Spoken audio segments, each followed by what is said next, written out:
meeting Tuesday, March 4th, 2025. I stand pledged. I pledge allegiance to the flag of the United States of America and to the republic for which stands one nation under God, indivisible, with liberty and justice for all. Clerk, roll, please. Mayor John Aaron Cooper. Here. Vice Mayor Linda Rodriguez. Here. Councilman David Mueller. Here. Councilman Robert Hubbard. Here. Councilwoman Lisa Burke. Here. City Manager Matthew Koppler. Thank you. So this is our town hall meeting, quarterly town hall meeting. I got a few ground rules I'll go over that I always do.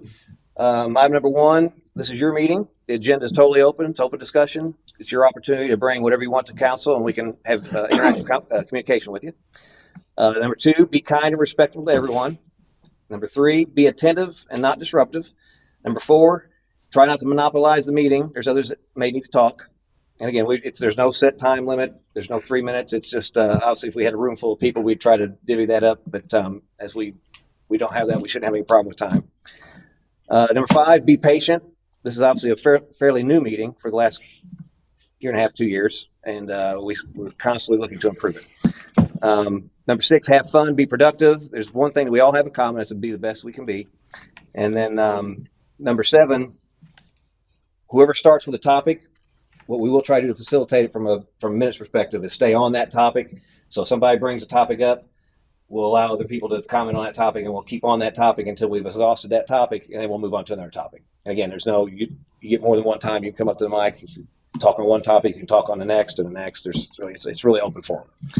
So with that, I will open the floor to, I have no sign up, so I'll open the floor to who wants to start. And we do have some people online too. That's, if you're online, you want to raise your hand, you can be recognized as well. So.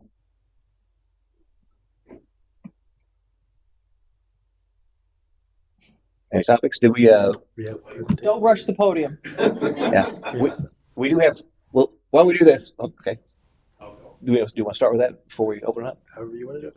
I tell you what, let's do this. Since we got Veronica with the building department actually has a quick presentation, we'll go ahead and get that out of the way, and that might even generate some more comments. But I'll put you on the list first. So Veronica, I'll let you have the floor, and you can start us off. Okay. So my name is Veronica. I work here in Development Services. Veronica, kind of move your computer over just a little bit. So there you go. Can you hear me better? Maybe. Okay. I'm Veronica.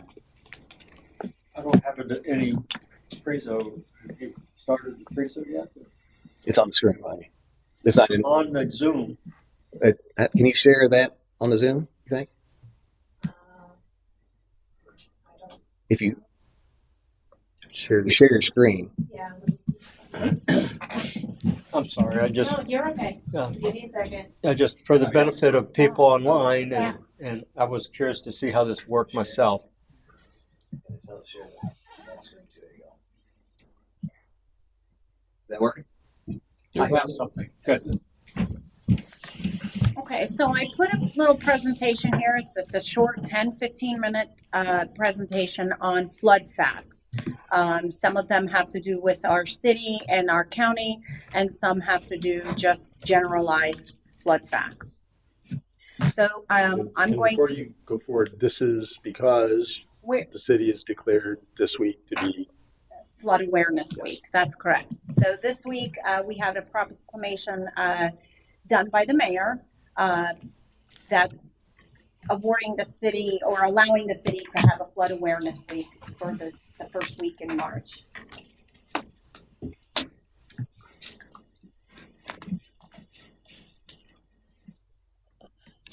So this is your. Just make sure it's on green on. Switch it to green on the side. There you go. Is it not working? I'll do it. You want me to press play? B. You want me to press? Yeah. Okay.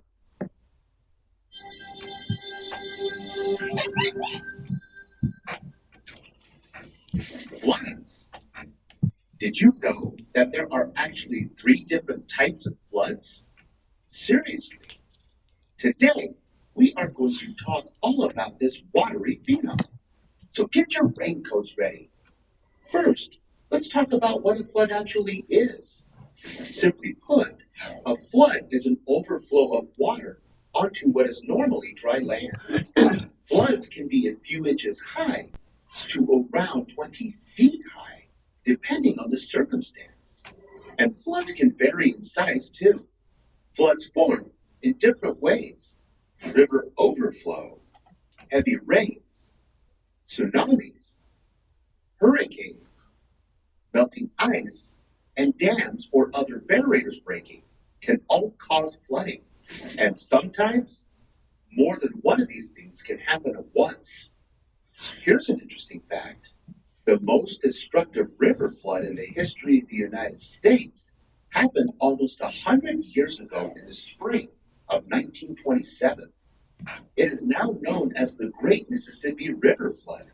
It happened because of extremely heavy rains, which caused river levels to rise so high that they breached or broke the levee system controlling the Mississippi. A levee is a natural or artificial wall that is designed to block water from going somewhere and tripping. The Great Mississippi River Flood affected states all along the river from Illinois down to Louisiana.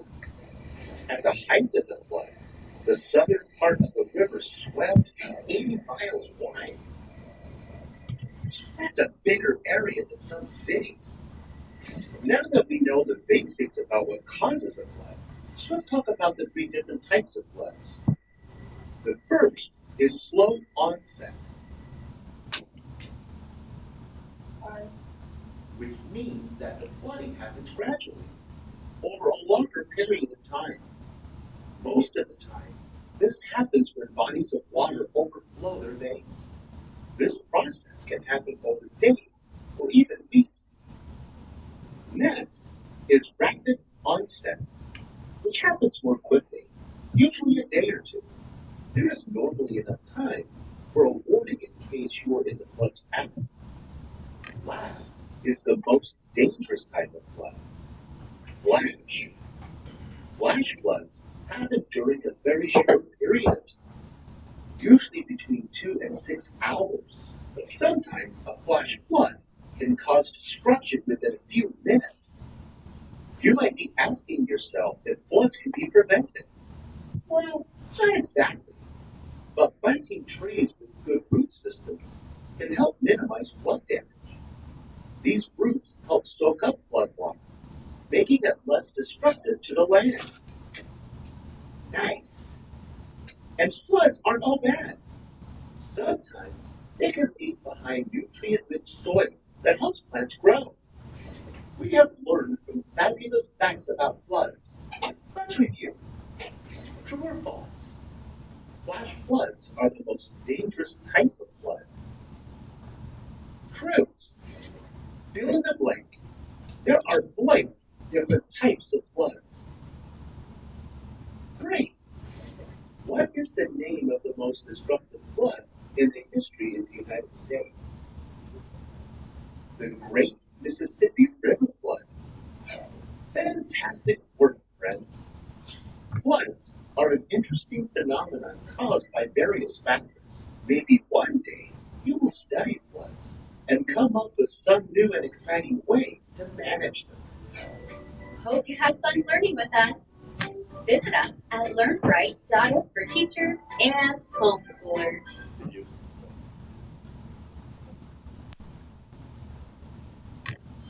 How do I get out of that?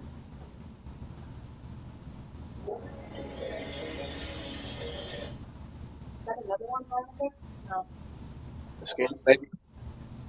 Yeah. Escape. Let's stop share. Trying. Okay. There we go. Okay, these are 10 facts here about Pasco County and our city here. Pasco County is one of Florida's most flood-prone areas with over 100 miles of coastline and low-lying neighborhoods. Hold on a second. Ashley, share that screen again. Okay. Stop the share. Give me 1 second.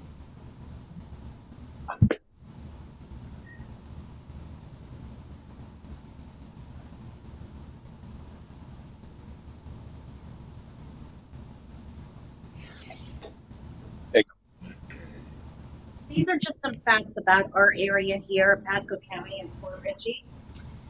Pasco County is one of Florida's most flood-prone areas with over 100 miles of coastline and low-lying neighborhoods. Port Richey and surrounding areas are highly vulnerable to flooding. Storm surge is a big threat in Port Richey. A Category 3 hurricane could bring a 9-foot or higher storm surge to coastal areas, flooding homes and roads near the Piscotty River and the Gulf. The Piscotty River can overflow. Heavy rainfall and high tides can cause the river, which runs through Port Richey, to rise quickly, leading the streets and neighborhood to flood.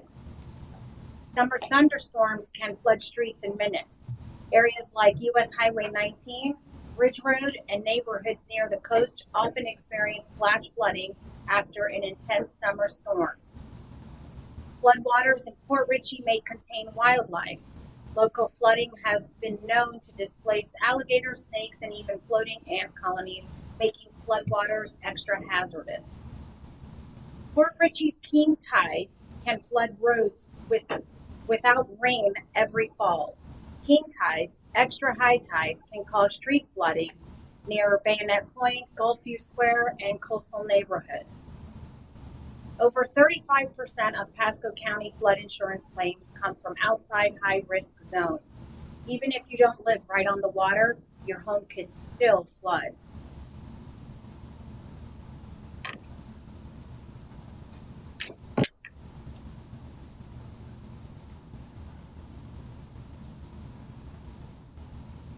These are different types of floods.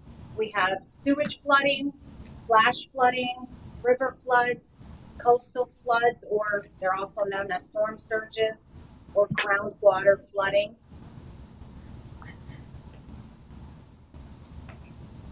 Did you know that 6 inches of fast-moving water is enough to knock a person down? 12 inches of water is enough to sweep away a small car, and 2 feet of water can sweep away most vehicles. Floors can buckle, ceilings can collapse, drywall can swell and break off, mold can grow on wet wood, drywall, carpet, and furniture, and bacteria can be present in floodwaters. So these are some safety tips here.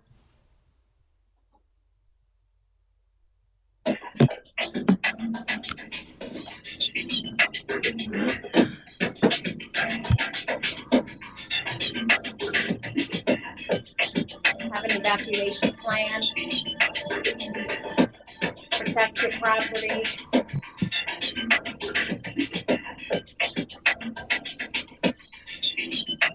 Plan ahead. Purchase flood insurance.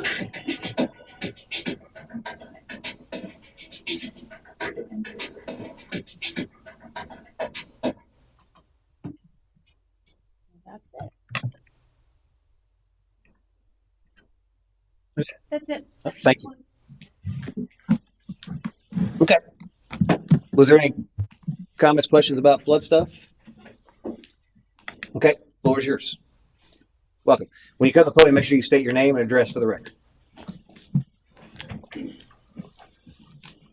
Hello. Clayton Arvidsson, 5428 Quist Drive in Port Richey.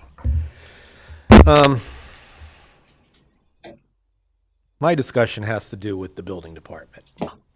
And as you all know, we've gone through some serious, catastrophic, and a lot of people are hurting from the flood that just occurred.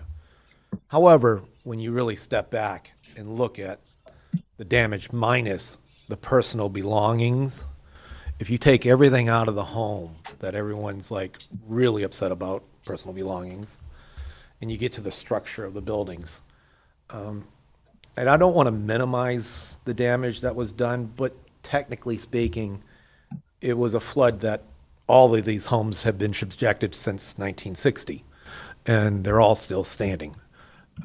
Typically, it's baseboards, kitchen cabinets, and paint, and mediating the mold.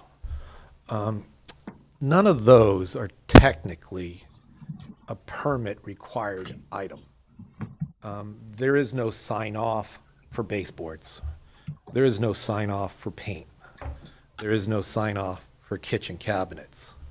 If I could interject right there, so from the Florida Building Code perspective, that is correct. However, if you're in a floodplain, which we are, technically everything is needs required a permit. And the reason behind that is that there's you need to keep a running total of the cost on that property that would apply to that substantial damage. Now we made a change, or have we finished that change? I think we're in the process of making a change. We have to have the second reading, but to reduce that, right now we have a look back of 1 year. And so let's say 6 months ago you put a new roof on. Well, then that was $20,000. So you're already $20,000 towards your substantial damage, 50%. We're looking at, again, it's halfway through the process. Once that's removed, then it's based on every event, right? Everything stands on its own. But the reason for being a floodplain and have to have those permits is to keep track of that for those type of issues. I think we can better do that with a simple mass mailer. I looked at the packet information, and you're trying to get, cost of what people spent. The majority of those items on there are not building structural items. It's more or less for FEMA tracking and our audit purposes. So what happens is in this event, they'll come out and they'll say, let's see all the permits that we had, because they know we were always for flooded and we had different amounts of damage, and they want to see that those permits came in and that we processed them and that we weren't just letting people fix their house without any oversight. So that's really the reason behind it. It's not necessary. I can understand that if it was, wind damage, structural damage on these homes. I don't know. I haven't heard of a home that had structural damage from this storm. I think we did have one or two for sure, but Well, I've heard of homes being condemned, but it's not because of an inspection.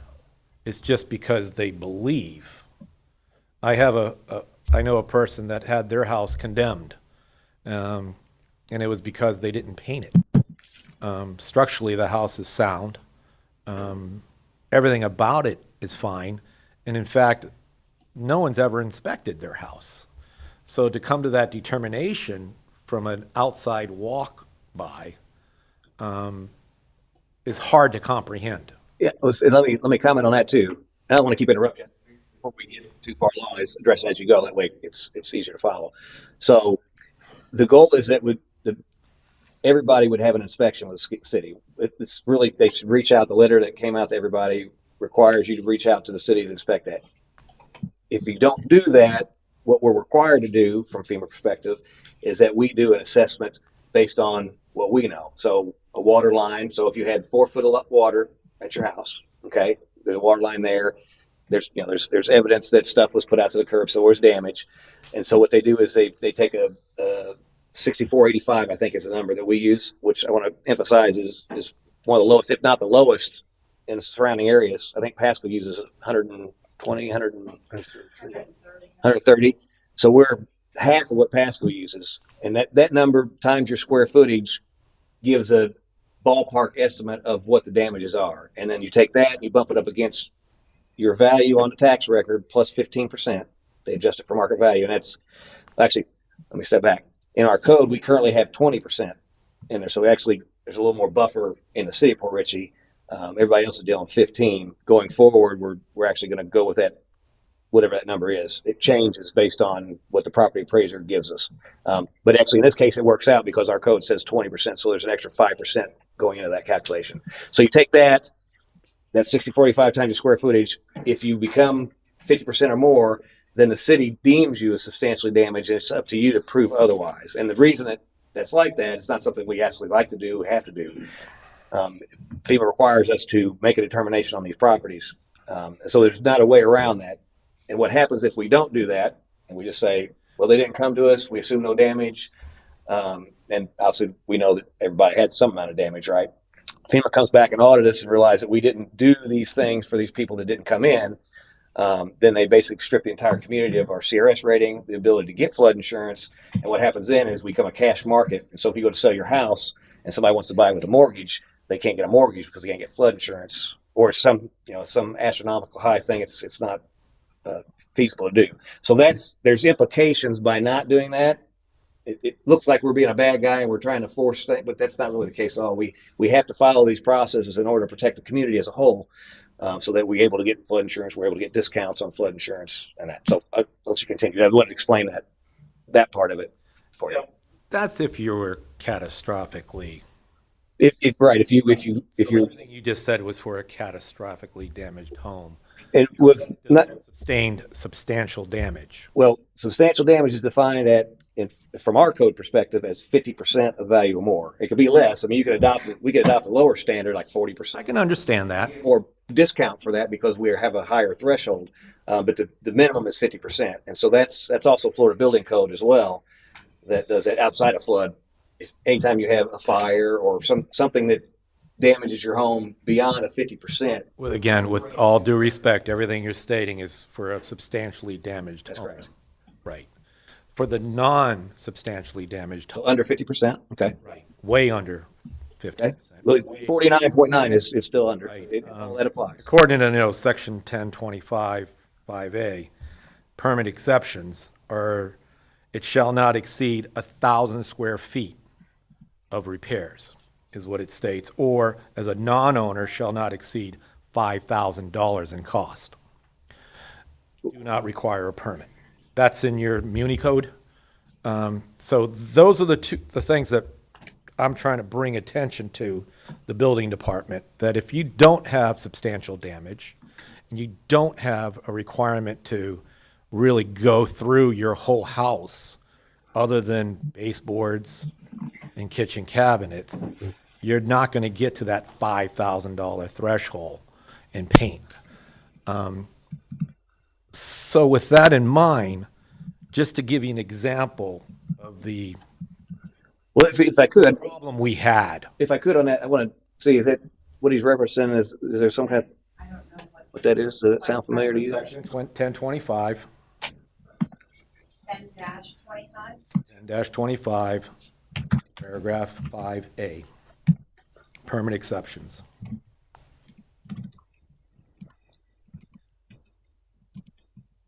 Uh, 1025A, you said? 10-25, I have Applicability.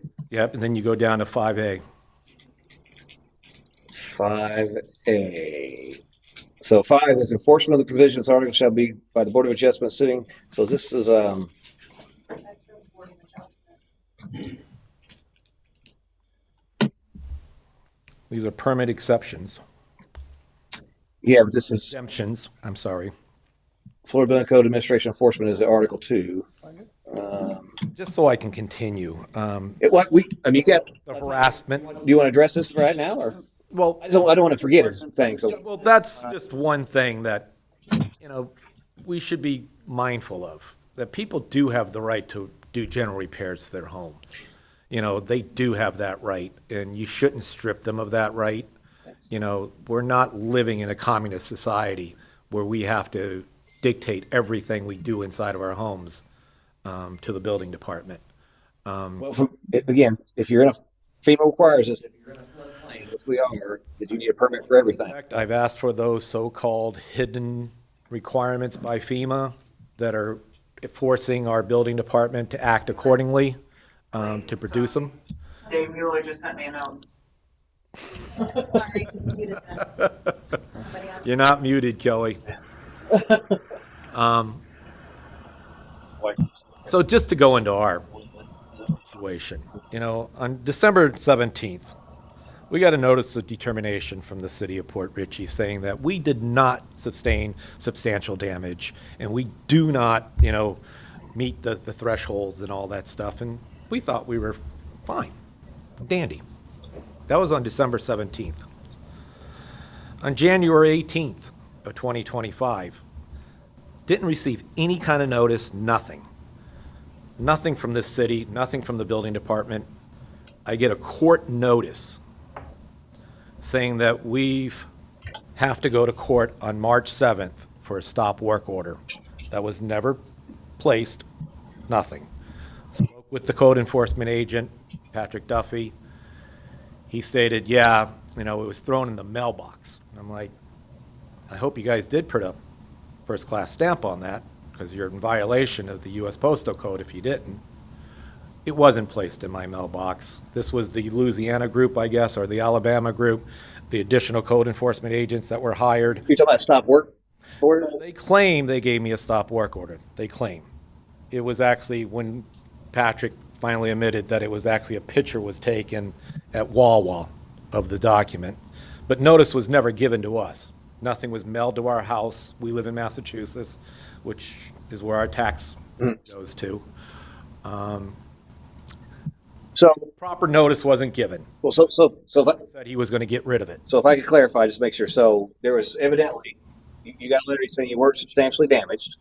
Okay, that's good, because that means you can fix your home up as is. You don't have to raise it.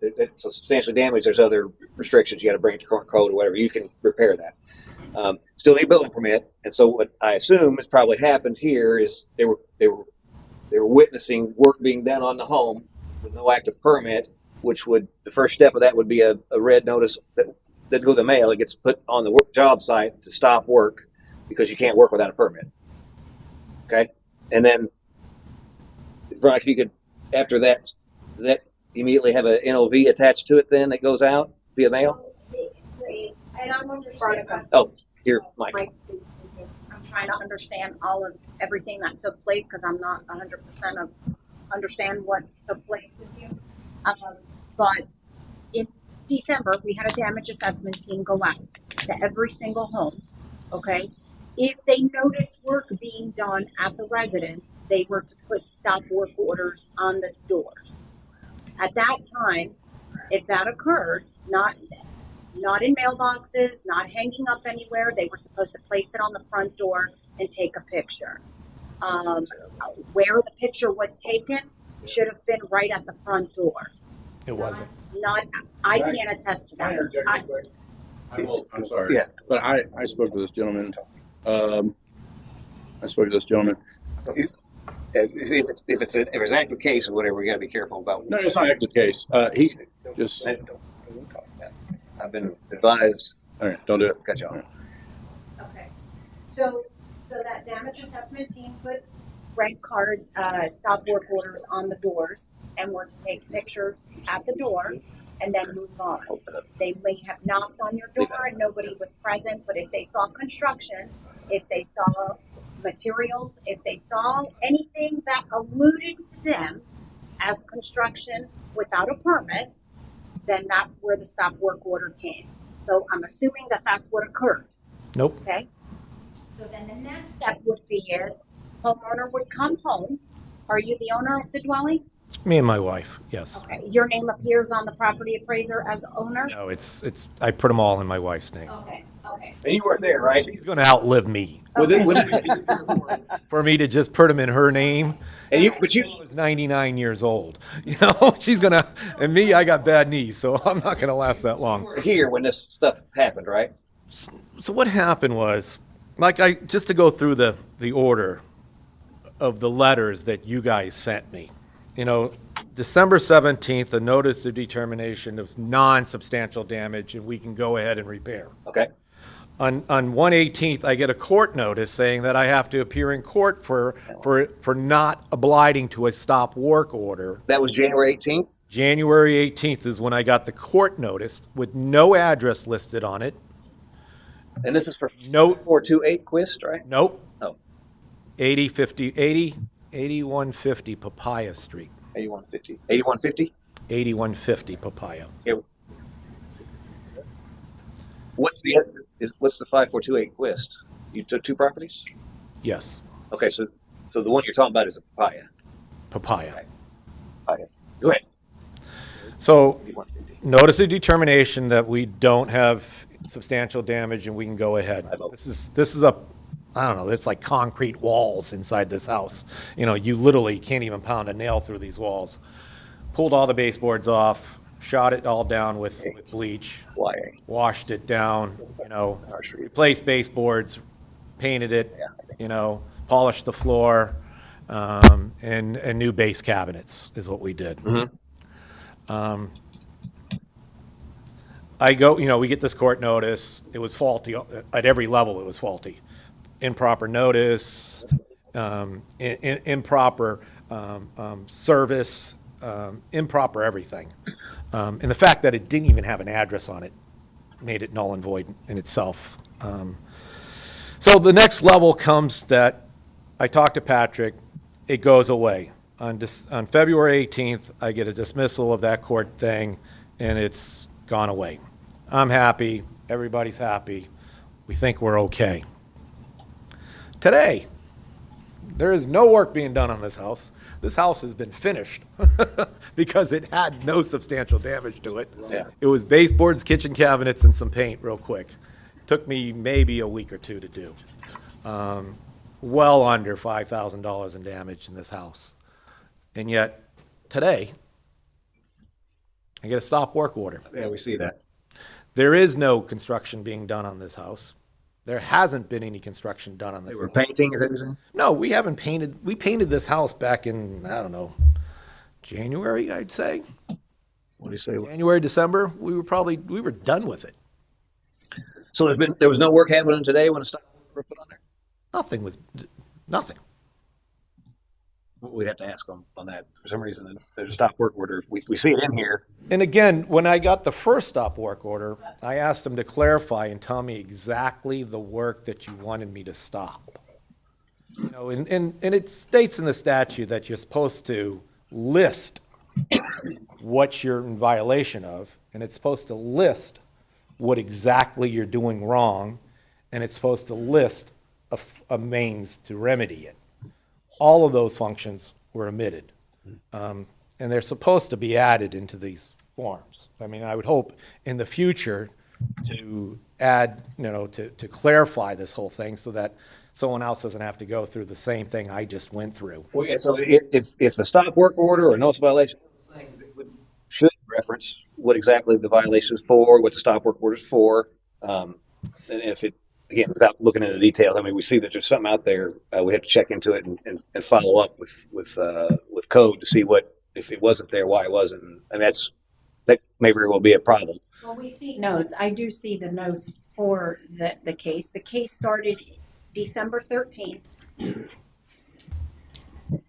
And are we okay to? We got to be real careful here. If it's an active case, we can't really discuss that. This one is active. There are notes on the case. So let me do this. If I could, dismissed. It's not going to be held on March 7th. It's active. so I'll speak in general terms. And the reason, I mean, this is an open forum and all that, but when we get into active code cases, that becomes a little different. We can't talk about active code cases also because they're active and there could be litigation involved and whatnot. So. From Announcement of Noel Prosecke, I don't know how do you say that, but the City of Port Richey hereby, through its undersigned council, respectively announces to the court that Noel Prosecque, I don't even know how to say it. How do you say it? No. Prosequi, in the above style case, does not desire to move forward with prosecution of the issued citation. Look, if we could, this is really not a great forum to have this discussion, and we really can't anyway. So if you could reach out to Matt after the meeting, or if I tried to today, and nobody answered their phone. he was out, That's my other problem I have is I get all these. when I got this court notice, I dialed for dollars. I waited online for an hour. I would get somebody, and they'd say, well, you're talking to the wrong guy. They'd pound me off to another person. Wait an hour, I get pounded off to another person. Wait an hour, pound off to another person. No one knew about this case, but, here it is. I got a court order stating with no address, no nothing, trying to find out what you're referencing, which property, what everything. Every time I've called the city, it's been very difficult. Yeah, well, so there's obviously people are busy too, so I don't know when you call, because I know Matt was out of pocket most of the day because I was with him. If you would do this, send an email to, and I'll give you his card. I can approach if you want.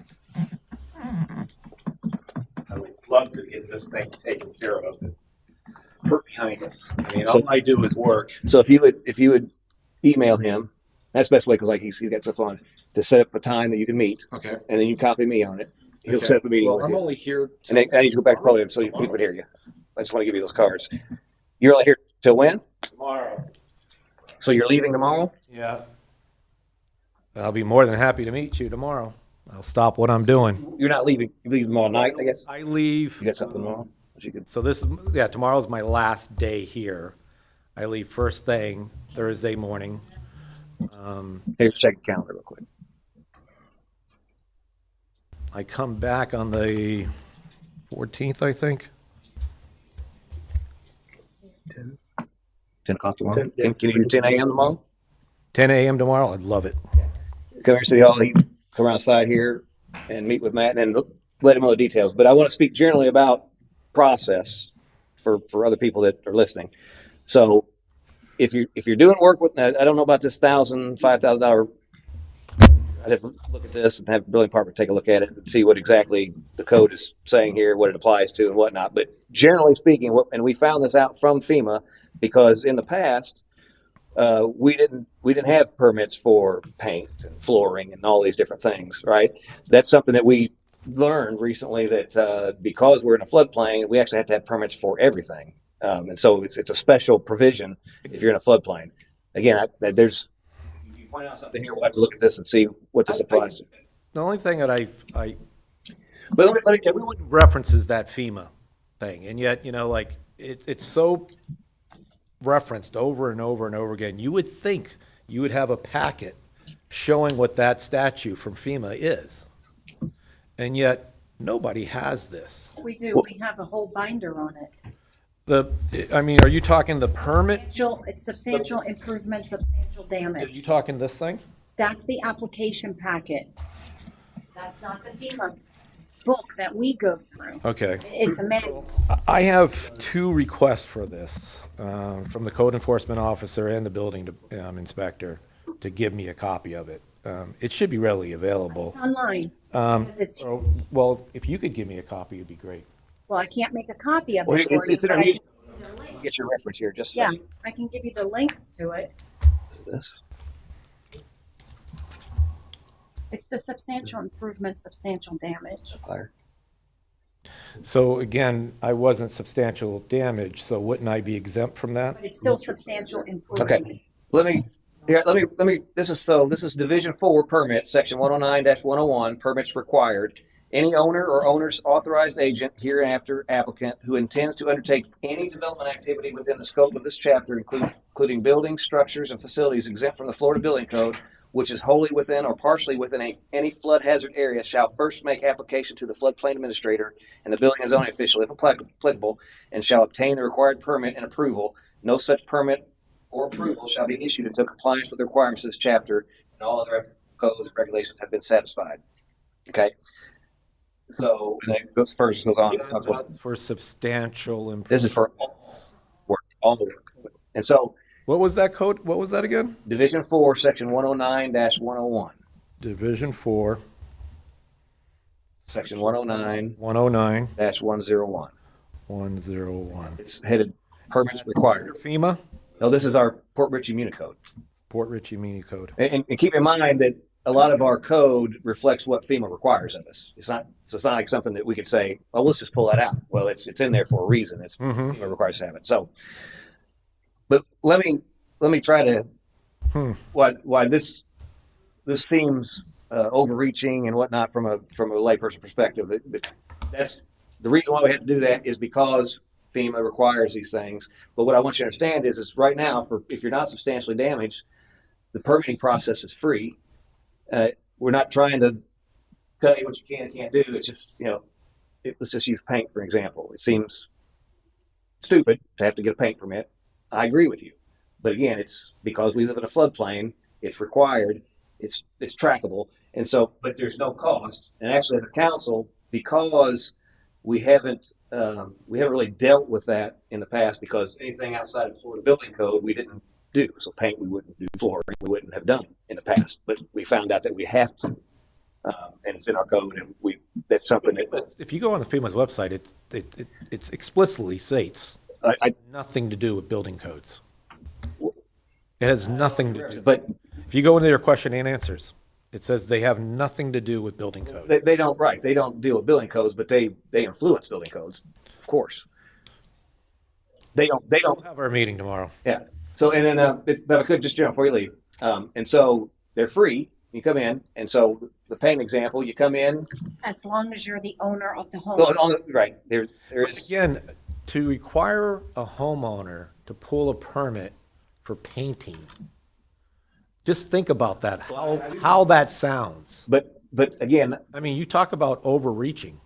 it's I mean, you telling me when you painted your house, you pulled a permit? paying my house, but I mean, that's, if I do have to paint my house, understand where I'm I do. coming from?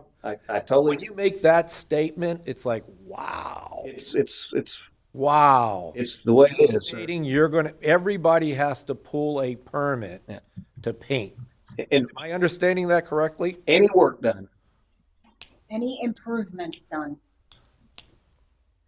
and so We'll have our, while we all may disagree with that, it's the law. We have to follow it. That's the problem. We tried to make it facilitative as possible because it's free and cost you anything, and it's a trackable thing. And again, we're in the process of taking away that year look back period so, I mean, you guys can't physically inspect painting at every single house in the city of Port Richey in a timely manner.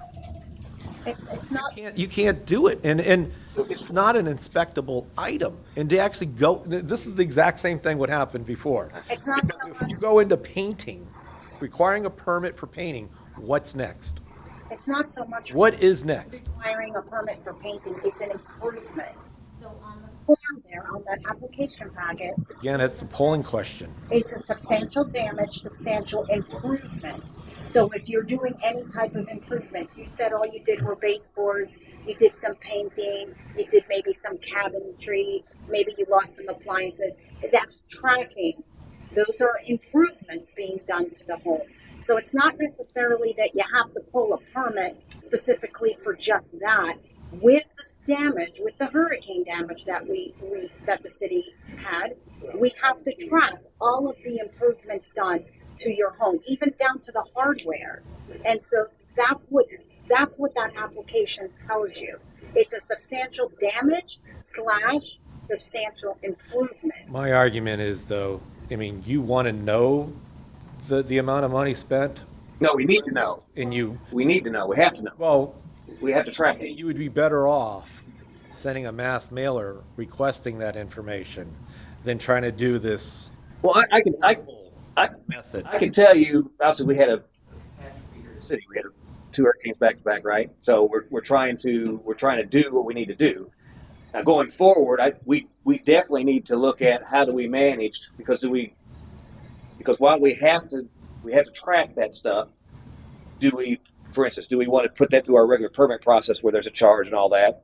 I would say no, but we need to be able to track it. So what we do as a council going forward, I mean, we're kind of stuck with having to do something now, right? Because it's here. We've got to account for it. But going forward, we want to make that process as easy as possible and less impactful. And so we'll definitely be looking at that. It's already on the Mass mailer would accomplish everything you guys are looking for without overreach. yeah. Well, we still at the end of the day we still have to know. And if that's just you coming to building department and making us aware of the improvement and we track it somehow, again, I don't know what that process could be. Easier, and I think you'd have a lot more happier residents. And we can definitely look at that, and we will be, and it's on the horizon to look at that. But we're in the throes of this catastrophe right now, and we have to do something. And the only process that we have is permitting. We'll meet tomorrow. Okay, appreciate it. And again, I hate to be the bearer of bad news, but we do have things we have to do and follow to protect the community. It's you have an individual perspective of it, I have an individual perspective of it, but as a community, we have to do the right things in order to protect the community. Because if we don't, the entire community could be impacted. And again, you wouldn't want to see us go and lose our flood discount. you wouldn't want to turn this into a cash market where you couldn't sell your home to, let's say you want to get $1 million for your home. Well, unless somebody's paying cash for that, you're not selling it because they want to get a mortgage. And if you can't get flood insurance, the bank's not going to allow you to have a mortgage. And so that's the impact that we got to look out for from a community perspective. I guess is your wife wanting to say something? No, she just unmuted herself. Okay. She what? Talk to she had something to add. Does she want? Is it Kelly? Kelly, did you want to ask a question? Hi, that was actually my best friend, another Port Richey resident. Oh, okay. Who mentioned my name, and I'm not going to take a lot of time. I appreciate the time you've taken. I just 2 seconds really quickly. I as a homeowner, has been a very frustrating process. I think there's a lot of confusion on both sides, and then I know it's not just us because we talk to a lot of other people. I think a lot of this can be explained. I actually just sent Dave Mueller a copy of the letter that we got that said you have had no substantial damage. You do not need permits at this time. If you need to do anything other than to repair the damage, which involves an addition or a major renovation, please see us for a permit. So that's very different than us feeling like we needed a permit for every, to pick up a paintbrush. That, we've raised our family in Massachusetts. 10 years ago, someone told us about the area. We decided that we were going to make this our retirement mission and bought homes there as we could, and have by no means gotten rich on anything, and have had actually probably some of the hardest work that we've had to do with tenants and the like has been there, and we have suffered through it just doing our own thing. I don't want to make this any longer than it is. I understand Clayton's frustration. I welcome the mayor, was amazing to me. He got right back to me and offered to meet with me. So I'm definitely not saying that in a disparaging way. But it makes it tough to have people want to invest in a community when there's a feeling of gotcha. And I feel like this conversation tonight may be going in a better direction. And we have work to do on our end. And yes, homeowners are going to show frustration. I'm committed to coming in there, meeting in person, doing what we have to do. But we have to find a more fair, transparent, consistent way, because when you look around the community, there's a whole lot of work to be done. And I don't think we're the ones that need the focus. There's a lot of bad that needs to come up. We want our property values to go up. We want the town to improve. And we're going to help do it. We're going to do everything right as long as we're treated fairly. And I'll sign that speech and get off. Yeah, thank you. And I want to clarify that we want homeowners to fix their homes. I mean, by all means, we want you to fix your homes. We don't want you to be substantially damaged. We're working very hard to keep that to a minimum. Unfortunately, there are going to be some homes that are substantially damaged. Do we have a new update on what the number is? It's still 105? Substantially damaged. So out of how many homes we have in the city? We got 3,200 residents, but we probably got 2,000. 800. We had 743 to be exact, substantially damaged. So almost 800. No, Letters that went out that were affected. Okay, so the 800, 750 Right. homes, 100 of those were substantially damaged, roughly. Okay. beyond 50%. And to what extent do the ones that were damaged, are people looking at getting a second appraisal to address whether they are in fact? We've been getting appraisals coming in. We have 10 people going through a demolition process. We have quite a bit of updates on it. But what I'm saying is in that appraisal process, are they coming back showing that they're lower than 100 or 50% damaged? Yes. Yeah, So I think I asked. the benefit is if you get a second appraisal or an opinion, the potential is it could shift it in your favor. Correct. Okay, that's what I wanted to pull out. Yes. Yeah, Yes. thank you. And I wanted to say, I think I asked this the last one of the council meetings when Tony was here and we talked about this. Everyone that he goes to see that's been substantially damaged, he's actually been able to get that to where it's not substantially damaged based on what he sees and what actually needs to be done. Because if you take just an arbitrary calculation there's a lot of room for error there, right? Because you're taking, Keep in mind, those are assessments. You had made a comment that someone had walked on the outside or just walked and just saw it from the outside. You're correct. Keep in mind, these are assessments, right? The letter you received states that you're not substantially damaged, but if you were to do any other work where it would require permits or anything, to contact us.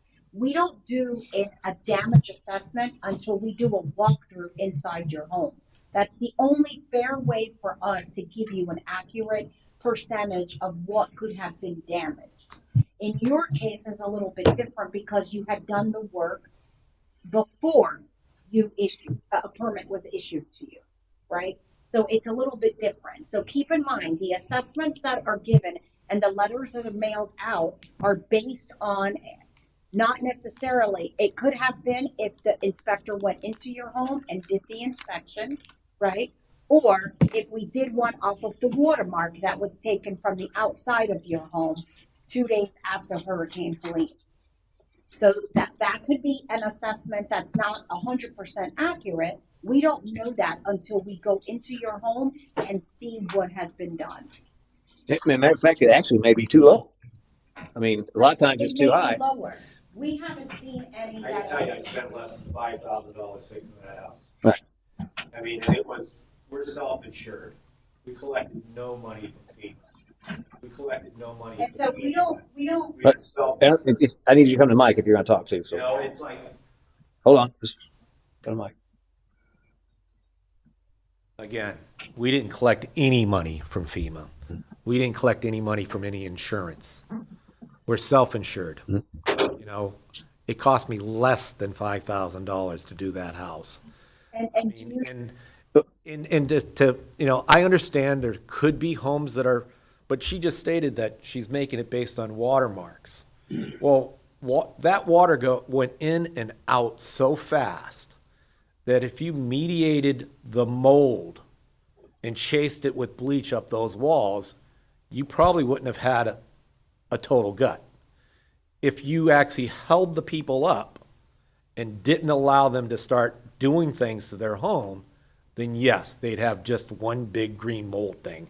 And black mold, purple mold, blue mold, mold that flies around like you read about. But if you mediated it right away, and to think that you had to have a building permit in a state of emergency to mediate your home and to protect it is just, again, overreach. building, You guys could not physically go out there and look at every home and say, yeah, you can do that. Yeah, you can do that. Yeah, you can do that. There is a section of the code that states if you have a hole in your roof and it's going to damage your house because that rain's coming down, you don't have to stop, run to the building department, pull a permit. You can repair that roof, then pull the permit. So this is a situation with a state of emergency. You could probably put a tarp over it to mitigate it, but you'd have to get a roof to fix it. Yeah. But you need to protect your property. That's You not have the right to protect it. sure. You know, and we did not require permits to mitigate, to remove. so, I mean, all of that stuff is what we have to remember. Yeah. You know, and to say that, oh, you have 5 feet of water in here, so you got this much damage.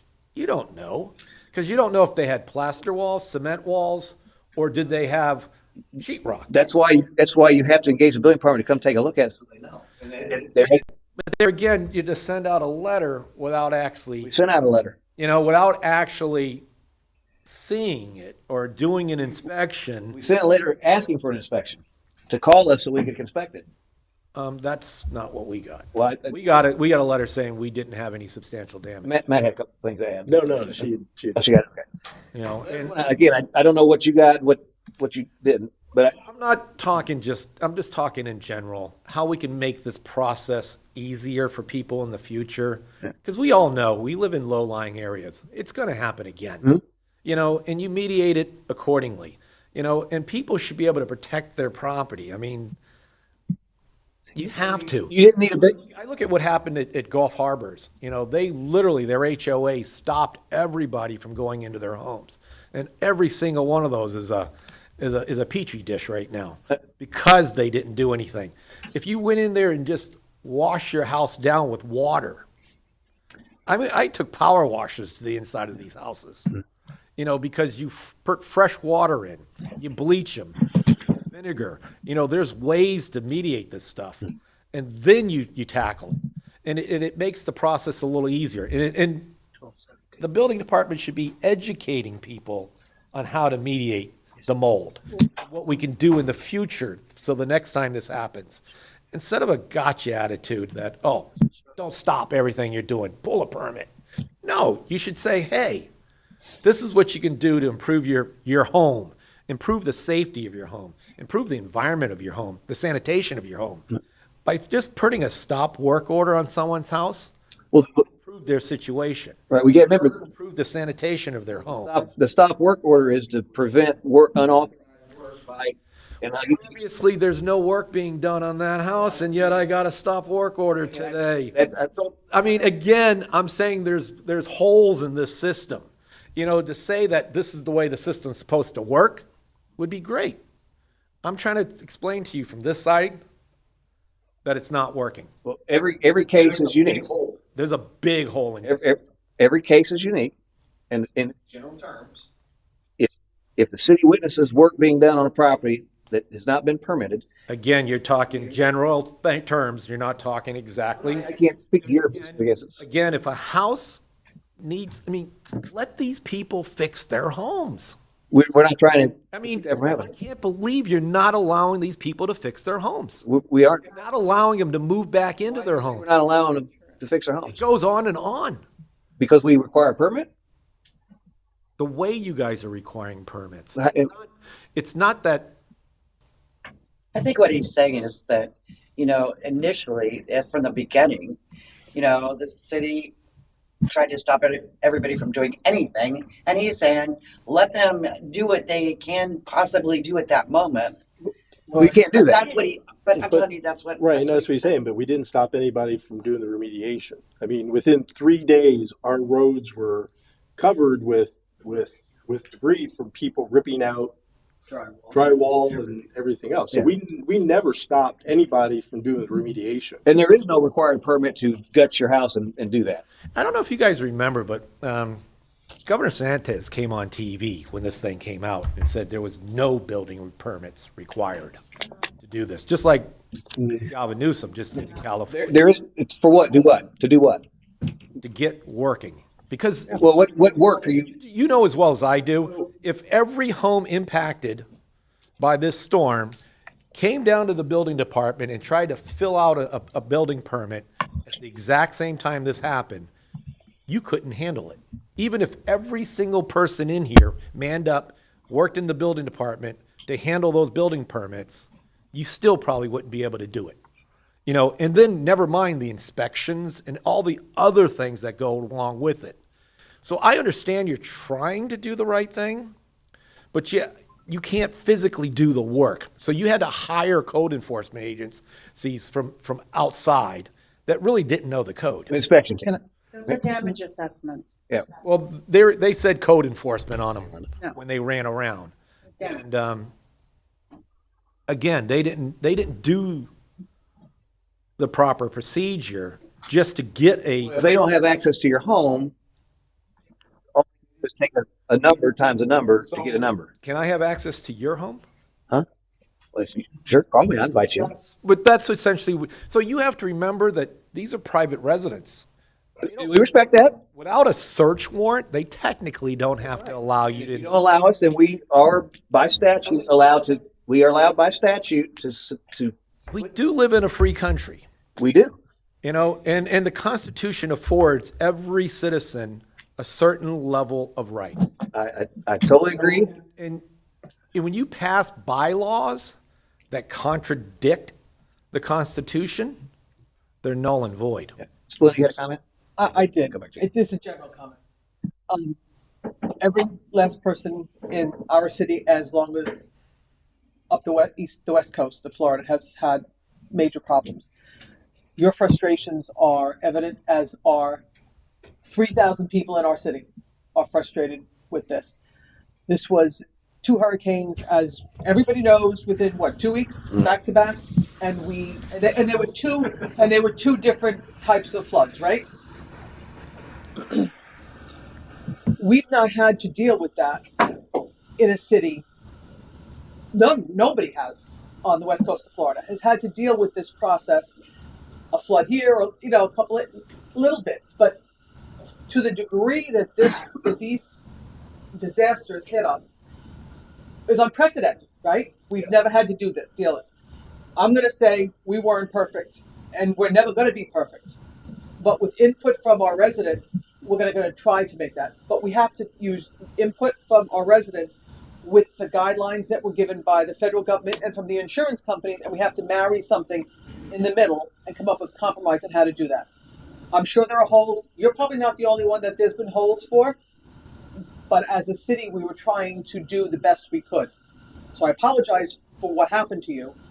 Thank you. Obviously, things fell through. You'll talk to Matt, and hopefully you can get that rectified. And I hope anybody else that has these problems will also feel free. I understand that calling the city, you have 3,000 residents. We don't have a lot of people here to answer the phones. So it is frustrating. I understand that. But send an email to them. Our emails are on the website.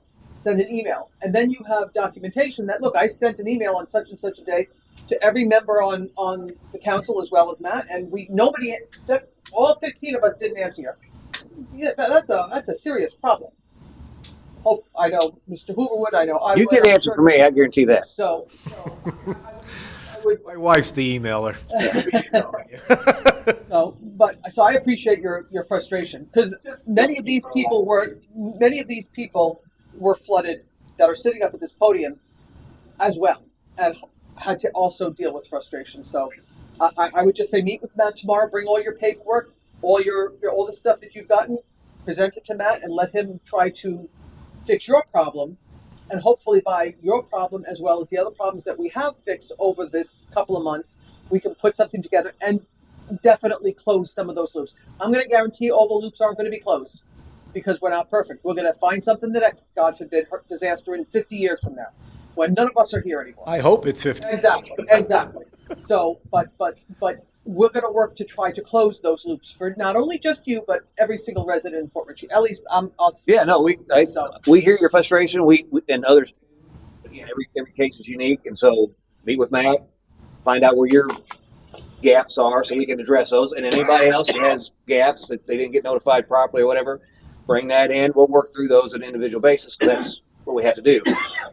As Linda said, and not just the city of Port Richey, Pasco County. I don't think anybody's perfect in this. It's again unprecedented. We're learning as well. And we are learning as well. And so as we learn, and there's certain things that we can do, and we're addressing those. Like I said, that year look back is something we're looking to take away, because we didn't want to have somebody who just put new air conditioning and a roof in start off at $50,000 toward their substantial damage. That's not good, right? So there's things we can do as a city, and we are looking actively at that, and rearranging things to make things easier and better and not as impactful. But we're limited on the tools that we have to be able to manipulate. And so rest assured that we hear you, we hear everybody, and we know it's frustrating. There's people, like I said, myself was flooded, Dave was flooded, Bob was. I'm across the street from Dave, so. Yeah, and he's an elevated structure. Bob lives on ground floor. I live on ground floor. And I got to stop working too. I went through the whole thing. I complained why it has to be done that way. So FEMA requires it. Yeah, and I will tell you in Adalia last year, we didn't put the amount of effort that we should have for that storm, and so we just kind of waited on people to do the right thing, get permits, and there wasn't a lot of engagement. And so it's an education process, and that education process is what you find out is, wow, that sounds like overreach, but I mean it's the education that we all need to get out there. And again, we can improve processes going forward. Like I said, I don't intend to require people to come in and fill out the arduous building permit process and pay a fee to paint or do their flooring and whatnot. Again, you don't have to pay anything now if it's hurricane related. It's free. But going forward, if we have to track that outside of those flood events, I don't intend, and again, we're going to discuss with the council, and hopefully we'll come up with something that's much easier, whether it's a mass mailing or whether it's just come in and put it in. There's thousands of ways to deal with problems. I don't think put it in that building permit process is the right thing, or even charging for it, because there are things that really, from a Florida building code perspective, don't need. Removed from the building department, because once they got that list, they thought that list was like the new code. And they thought that everything that was listed on that list needed a permit. Well, that is the truth. And there's actually a disconnect there. Well, I don't want to minimize that. If you do anything in a floodplain, you have to have a permit, as of right now. And unless that changes. If you were flooded. Well, you have a comment? I believe you have to track it. It may not need a permit from the state. Well, that is our as of right now, that is our tracking mechanism. Right. But we have a 1-year look back period. If that 1-year look back period were to be removed, each event stands on its own and will be evaluated against the appraised value of the property. So in essence, you're going to have a much tougher time to exceed that 50%. Yes, but FEMA still they want to see the permits. Well, Right. or There's the tracking. Tracking. So hypothetically, you get a house that's like substantially damaged, and you're saying it's condemned, and you've made this new code so stringent that essentially you created a taking of the property. We don't think, We make. You know, it states in the Constitution that if your bylaws are so stringent and so strict that a person cannot enjoy their property, and it's essentially a taking. You're making a large step there to that. Once you do that, so once you condemned a home, is the city in a position to take that home? That is something that constitutional lawyers can litigate forever.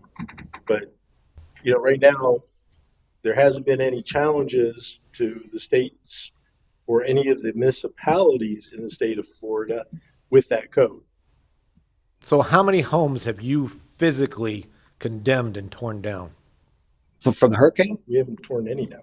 Yeah, that's right. Nothing yet. Because you'd be in a sticky situation. Well, so again, I mean, we can. Because there's a brick house right at the end of Quist that's been vacant forever. Yeah, we've Washed out. The thing we've torn houses. that house should be torn down. But wait, we've torn houses down. But you're talking about a very specific, substantial damage over 50%. That's what you're talking about. We haven't torn any of those down, and we also can't issue a permit to someone to fix that house if it's over 50% damage. We're not allowed to issue that permit. So a quandary then. Well, let me. You just created a situation where they can't enjoy their property. We didn't create the situation. Okay, it's not the city that created that situation. It's the rules. If the city wants to keep getting flood insurance, if the city wants to keep getting reimbursement, by the way, the city spent over, I think, $1.2 million in cleaning up the city after the hurricane. If You guys did an unbelievable job. Thank you. Unbelievable job. we don't have this and keep this ability to have the flood insurance, we don't get reimbursed. That's your taxpayer dollars has to do it next that time. would be added onto your taxes next year to pay for it because the city couldn't afford. That's part of the things we would. That's something that never goes down in this town. It's the taxes. It actually did go down this year, but one But thing. anyhow, again, you're throwing out a lot of constitutional questions here that, to the best of my knowledge, there's no case law on that says that is a taking because they've been enforcing it in the state of Florida for many years. So if you have that case law, please give it to me. I'll give it to our city attorney and she'll look at it. But again, you can say it's unconstitutional. It's in Westlaw. You can look it up. Well, you can Google it. Right, you go right into Westlaw, put it into the search routine, and it'll come right up. Well, again, I'm not going to argue with your law library because Little Road. It's a great resource tool. But under emergency declaration, it's not. It's different. Under emergency declaration. Well, so you want to paint your house when you're not under emergency declaration. Go ahead. we still need a permit, Bob, or whatever we have for tracking. If you're under emergency declaration. Regardless, if you're in a floodplain, you have to have a permit for these things, or whatever we decide is a trackable thing. mean, I want to be clear. Well, any development as defined by what FEMA defines development as, which is in our code, requires a floodplain permit. Not necessarily a building permit, but a floodplain permit. So if you're going to come in and paint your house, again, according to the FEMA guidelines that went through FDEM that checks what our codes are. I mean, because, our codes are adopted locally, but they're approved by the state through the Emergency Management Department, and they get their marching orders from FEMA. And that's what keeps the state of Florida being able to offer flood insurance, which keeps us the ability to have our residents get flood insurance. And so they require that. Now, do we issue a permit for painting? No, but you do have to get a flood permit saying that you're going to be painting, and you will tell us that according to the rules are that we're going to do $500 to paint the outside of the house. Is there a building permit? No, there's no building permit for that. Right now, there's no floodplain permit cost because the city's never established what that permit fee is. But now if you come in and you're going to replace, all of the drywall in your house, okay, you need to get that flood permit, but you've just rung the bell on the building permit. You have to get a building permit for that. There's no way around it. The floodplain permit, Well, they're synonymous right now because we don't have a separate floodplain permit.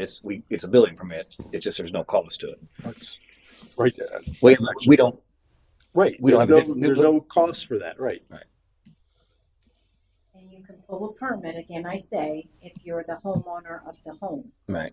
If you're not the homeowner or you don't homestead that property, you don't live there, if it's rented out, you have to hire a contractor. Right. License contract. And if work has been commenced or work has been completed, because you said the work was done, you have to hire an engineer to state, to acknowledge everything and say that everything has been put back in its place.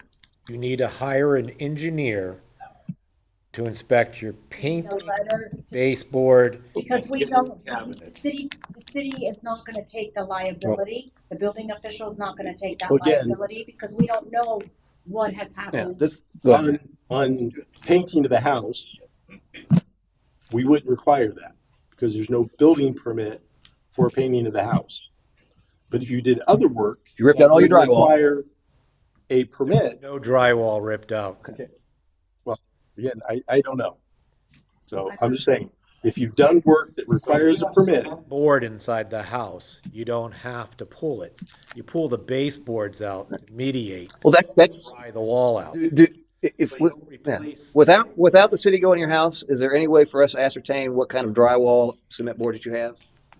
No. But you're assuming I had the worst. No. So you're assuming that I had to pull If I could. wall and I had to pull a permit. You're assuming, so I'm guilty before I'm The answer. supposed to be innocent. The answer is to. Proven guilty. The answer is engage the city, because if you don't engage the city, then we will assume, based on 6485, which is a very low number, in your square footage, where you fall within your valuation, and we will make the determination for you. You did, and you said I was not substantially damaged, and you said I did not That require. doesn't absolve you of having to get permits. I get a letter stating that, Okay. and then all this other stuff happens. Again, let him research your case on it. Just general. Just so you understand, And so, so we're not yeah, clouding it. I'm not. I did not have to replace any sheetrock. Okay. Okay, so It's irrelevant to this conversation. emphasizing that I did. I'm explaining. Baseboards, painting, and cabinets is what I did. Okay. All of those things Require permits. are not structural. They require permits, sir. Do not require a permit. Floodplain permits, yes, they do. There's Floodplain permit, but not a building permit. That's what I wanted to know. yeah, floodplain permit. Key. Yeah. And so, So a building permit is not required, but a floodplain. well, from our perspective, and if we can get the nomenclature, obviously, that's how we give a floodplain permit is through the building permit process. So they're synonymous now, but from a code perspective, they're technically different. Is that fair? Okay. And I want to address one thing about your constitutionality comments. The process is, and it's for general public, and I've mentioned this before, once you've been deemed substantially damaged and you don't engage the city will, prosecute's the right word, but we'll notice it. And Again, I was not substantial. I'm not talking about you. This is informational. This is education process and you have your own unique case, but I want to make sure, because you threw some things out there about demoing homes and all that. The process is, if you are deemed substantially damaged, which you were not, but if you were, and you don't engage the city will move forward with that. And I believe it's you have 90 days to demo the property or bring it within, or have plans at least to bring it into compliance with current code. Okay, so that's the options. The third option is for you to say, They'd have to bring it to 2025. if you're not talking, you need to come to the podium. That's And again, I don't want to. building code states that if your building was built in 1965, the only building code you have to substantiate is 1965. You can't take a 1965 home and bring it to 2020.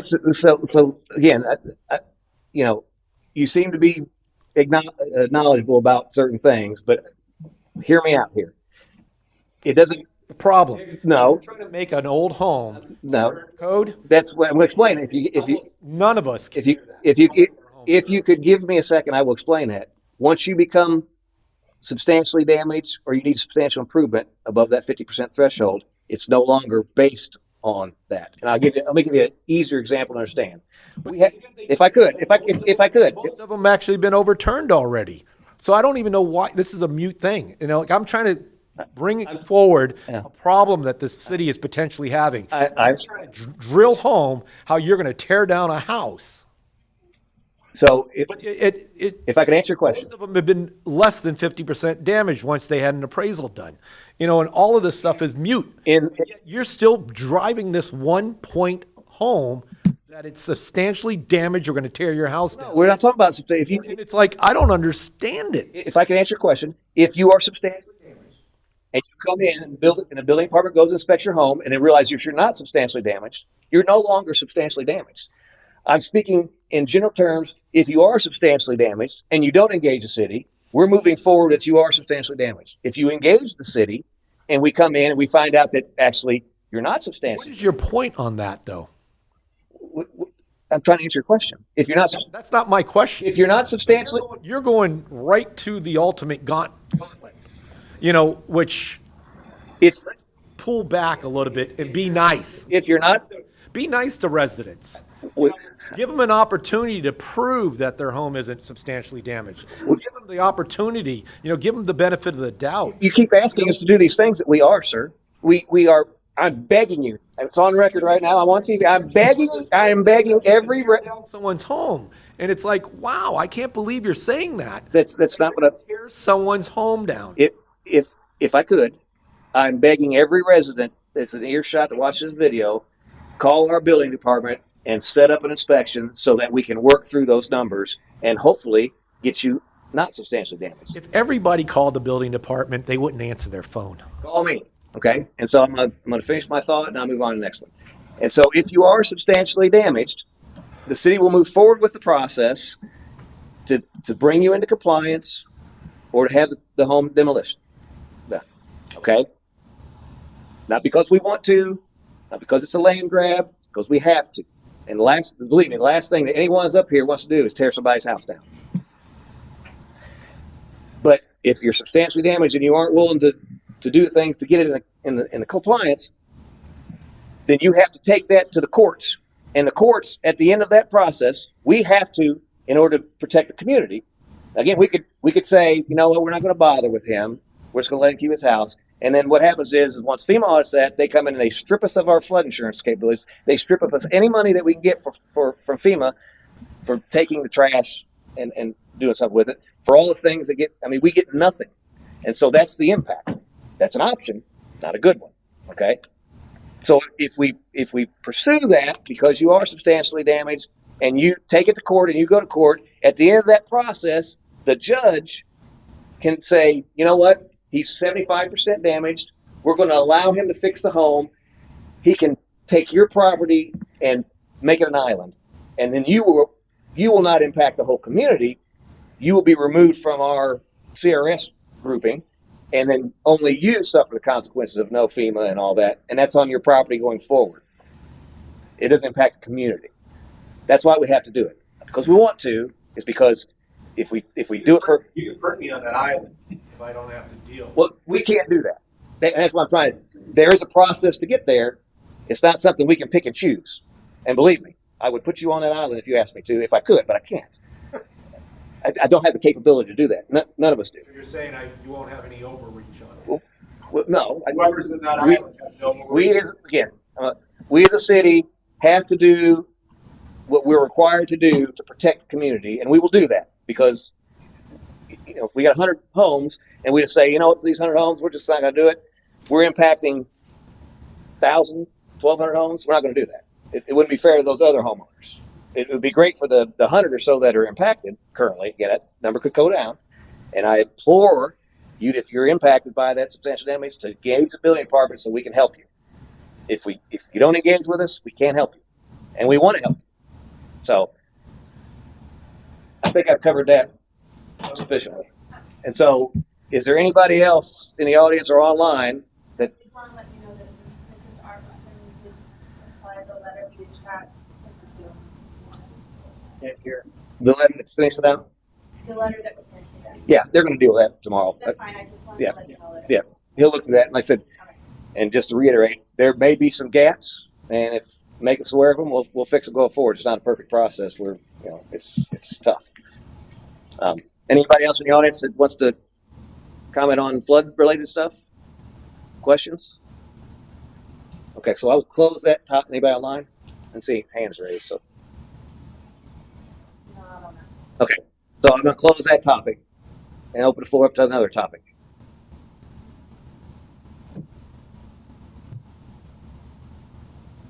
Anything you want. I mean, unless you're just here to spectate. I mean, Just civil engagement, that's all. okay, well, good. I appreciate you coming. More welcome to answer any questions you have. Like I said, that's what the forum's for. Anybody online? I got something to say. Sure. But I think what Clayton has reflected, and this council is aware of it, is that we have this situation of things that require permits that cause a fee, and things that we need to track that we're saying for permit purposes. And what we're trying to do is come up with a mechanism to address how do we account for that. And because we're on this 1-year look back period within our current code structure, it creates this extra burden of keeping track of those events that aggregate to what kind of improvements have been made to the property, and we have to ensure that the improvements plus the 1-year look back period is not pushing you over that 50% threshold. And we've recognized that as a area that we do need improvement. We've taken steps to remove the look back period, which would take some of the burden off of our building department that are trying to track these repairs. And there again, some of these things are repairs.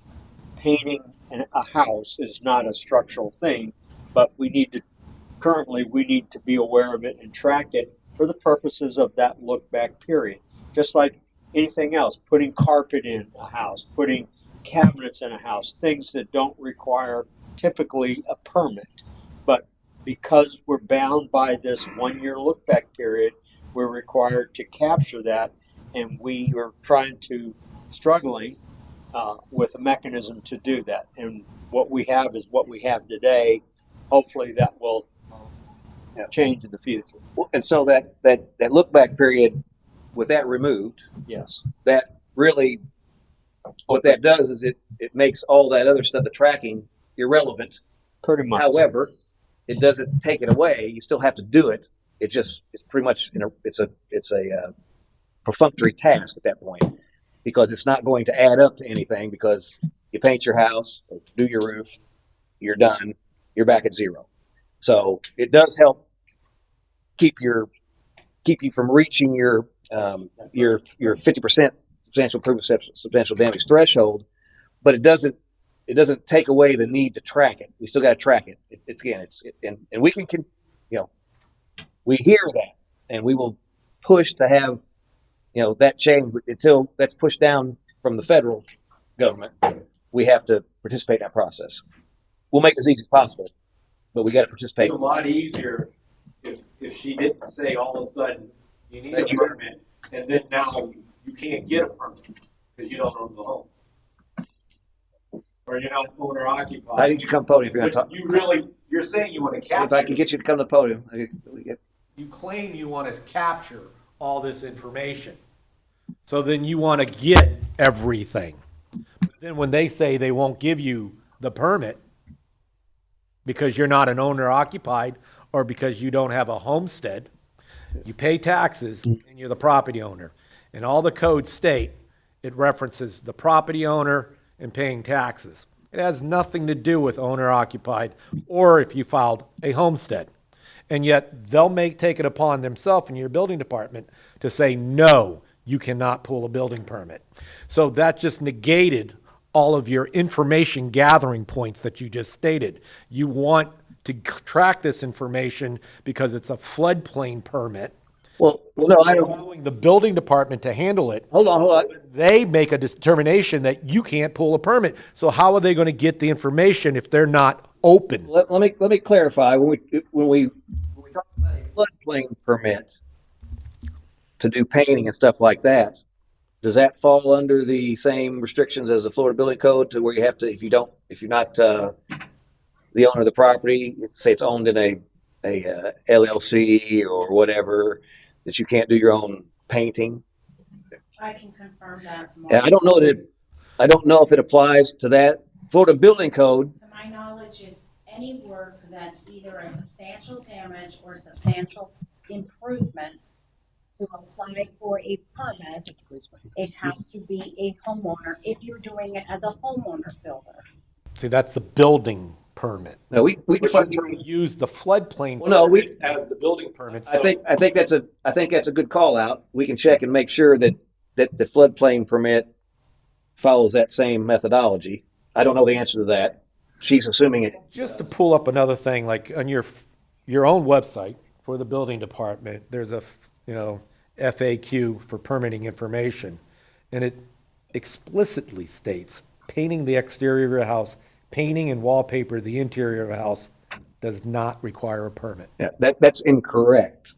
Well, That's a building permit. that's actually in your. Well, that's all I'm saying. Right, doesn't require a building permit. Whether It doesn't require a building permit. right, but what we just got done going through this whole dissertation was you telling me that I need a permit for paint. Floodplain permit. Okay. I think that I'm sorry to interrupt. Can I absolutely. interrupt? No. As a lay person, that's very confusing. Sure, I agree. As a nurse sitting at home, I want to paint the inside or outside of my house, and I read what he just read, and I believe him. I could pull it up myself, but that says that you don't need a building permit. I'm not coming to the building department to get any kind of a floodplain permit or anything else. I'm not. So I hear what you're saying. We need to look at these things. Thank you for bringing those things to our attention. We need to evaluate that, because I'm here 38 years. You know how many times I've gotten a permit? You know how many times I've painted my house and gotten permits? I've painted a lot. If you could write that down. Write it down. And it's exemption. It's an exemption. It's not a lie. I mean, all my other stuff is permitted on there. And but I didn't know that. Those are good points. Those are things that the building department is aware. We are aware of that. We do understand that there was a lot that came to light to us with these hurricanes of information that we were unaware of. Right. And yes, Which is we what I didn't said know earlier. that we had to track the insides of the homes either. So that's new to us as well. We have never So operated that under that premise. So it would be a lot easier, and you'd probably get more people coming forward if you differentiated the two. By making the flood permit a building permit. Well, I think this is. That's like saying, you want to go in for open heart surgery when you really don't want to. You don't want to go to the building department unless you have to. Just like this lady stated, why would you call the building department if you're going to paint your home and invite them in? It's like it's something. It's not enjoyable. Well, well, they're pretty nice. They're pretty enjoyable. But anyway, That was a joke. And crumpets. And crumpets. No, I don't like crumpets. I know what they are. Let us look at these things. Let's move on. We've got lots of work to do. These hurricanes brought a lot of things to light. They're not all going to be fixed in a week. Let us look at them. Like we said, like she just said, they didn't even know that we had to look at the inside of houses as well. So we can only eat the elephant one bite at a time. It's not all going to get fixed at the one time. So let us pick the high ticket, the big items first. We'll move forward. That's a good call on the FAQ. So I'm sure Veronica will be on that first thing this week, next week. Take care of it. But we'll take care of it. Yeah. And like I said, we've never operated on that premise, and so until the hurricanes, we found out that shame on us, right? We need to have a separate process. Want some water? Oh. And so we'll fix those processes going forward, and we're committed to do that. And if you keep finding stuff, just email us. Any one of us. Just email us, and we'll try to follow up for you. Any other comments? We've got 30 minutes. Welcome. I'm not even sure if I'm allowed to talk. You're already. Yes. My address says Port Richey, but I'm in unincorporated Port Richey. And I'm in the county. We might not be able to help you, but happy to hear you. 5725 Salt Springs Road. Name. My name is Alex Beckel. Yeah. I just had a question. I'm also suffering. This is David, right? Clayton, sorry. I'm also suffering through the same thing, but with the county. I just had a kind of more of a general question. I'm just wondering, like the FEMA 50% rule, what fundamentally at its most basic level, what is its function? Like who does it protect? What is it for? So to prevent repetitive loss, so FEMA is federal tax money funded, right? And so if you have these homes that continually get damaged and they're continually put money in them, now from a individual homeowner, if I'm not taking benefits and all that, I would think, if I want to put $1 million in this house and it's only worth $500, I would be able to do that. But unfortunately, that's not the way it works, because there's this community rating system, and that when things like these disasters happen, FEMA gets involved, provides assistance and all that. And so FEMA pushes to get these repetitive loss areas mitigated.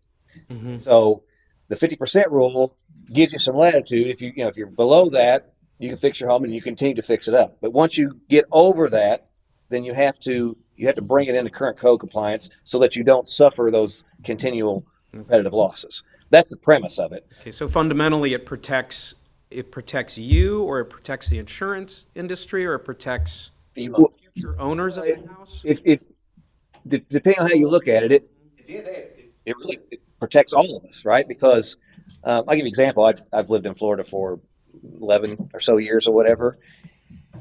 And where I was before in Louisville, Kentucky, I pay federal taxes. And as these hurricanes come, and my federal tax dollars, as well as everybody else in the United States, get funneled to these disaster areas, whereas California, the wildfires, here for flooding, hurricanes, and all that.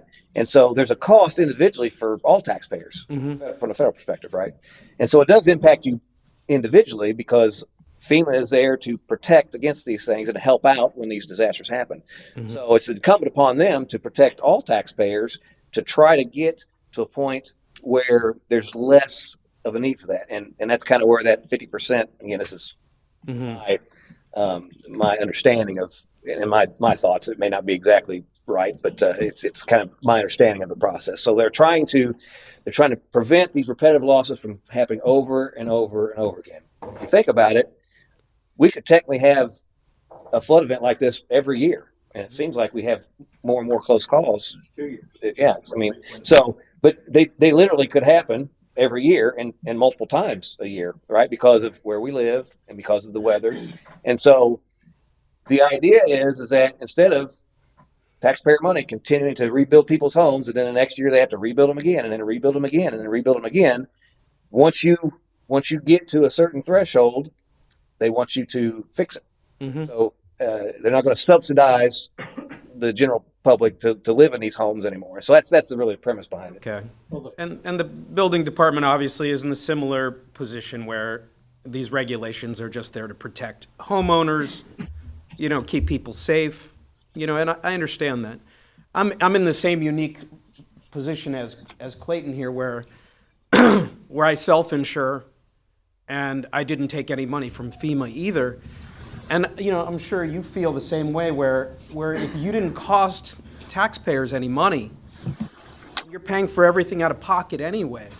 Like, why should you suffer? Why couldn't you just go to the county or go to the city building department and say, look, I'm paying for all this out of pocket. I didn't cause anyone any. I didn't cost the taxpayers anything.